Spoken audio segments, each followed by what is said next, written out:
সায়ক চক্রবর্তী একজন content creator, আবার একজন অভিনেতাও বটে। কেন, বহুদিন ধরে ও অভিনয় করছে।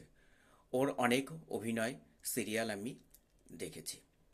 অভিনয় নেহাত মন্দ করে না, কিন্তু আজকে একজন অভিনেতাকে বলতে শুনলাম যে কন্টেন্ট ক্রিয়েটারকে অভিনেতা বলা উচিত না। আজকাল বহু অভিনেতা অভিনেত্রী অভিনয়ের পাশাপাশি বিভিন্ন ধরনের ভিডিও বানিয়ে পোস্ট করছে।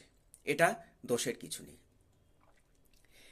একটা সিরিয়াল বা সিনেমাকে জনপ্রিয় করে তোলার পেছনে সব ধরনের অভিনেতারই অবদান থাকে। সে চাকরের রোলই করুক আর সে নায়কের রোলই করুক।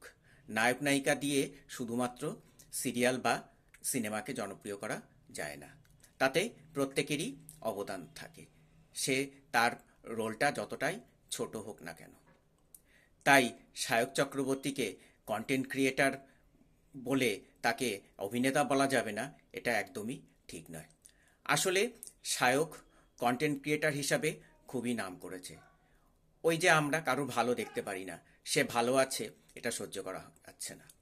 তাই তাকে যে কোনো প্রকারে নিচে নামিয়ে তার পুরো জীবনটাকে নষ্ট করে দেওয়াটারই একটা চক্রান্ত চলছে। এই জিনিসটা বেশি বাড়তে দেওয়া উচিত নয়। এই জিনিসটাকে অবিলম্বেই এটাকে থামিয়ে দেওয়া উচিত।